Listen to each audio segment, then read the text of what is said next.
Junior Doctors! Welcome back to Junior Doctor Fiona Chow's YouTube channel.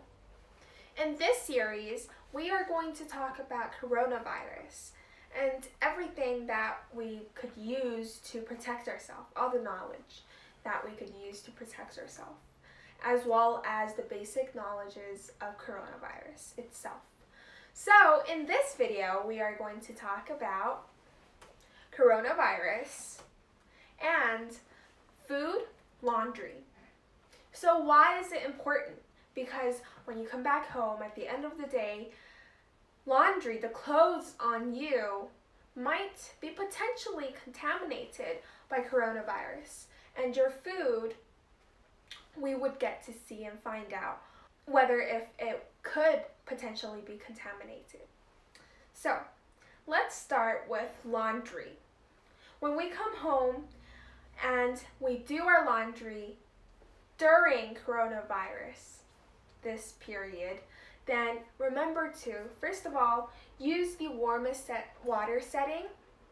That's the most suitable for the fabrics you are wearing. And second, you have to select a detergent or bleach-based product that is appropriate for your clothing items.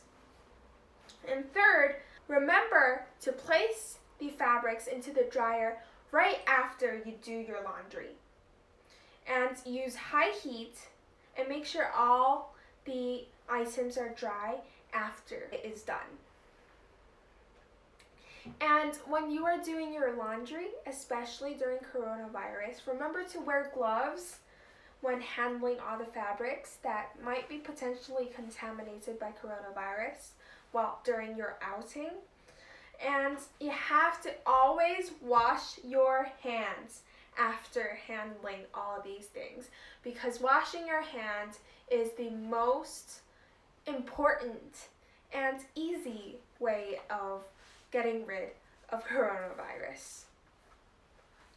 So, the Center for Disease Control and Prevention, they mentioned that there is no evidence that food or food packaging from the supermarket, for instance, could be associated with the spread of COVID-19.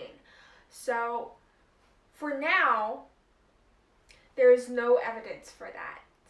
But doesn't mean that there isn't or there is. So there is still some ongoing research about that, and I would update you guys whenever I get in contact with that news. And please, please, please, on the last note, remember to wash your hands every time before handling your food in packaging items, or before eating, or before washing, or after washing your laundry. Remember to wash your hands, because washing your hands, as I mentioned, it's very important, and it's one of the easiest ways to prevent yourself from being infected. So that is it for this week's YouTube channel. And remember to eat healthy, exercise, and enjoy life. Thank you so much for watching, and hit the like button, subscribe, and turn on post notifications. Thank you, and see you next time.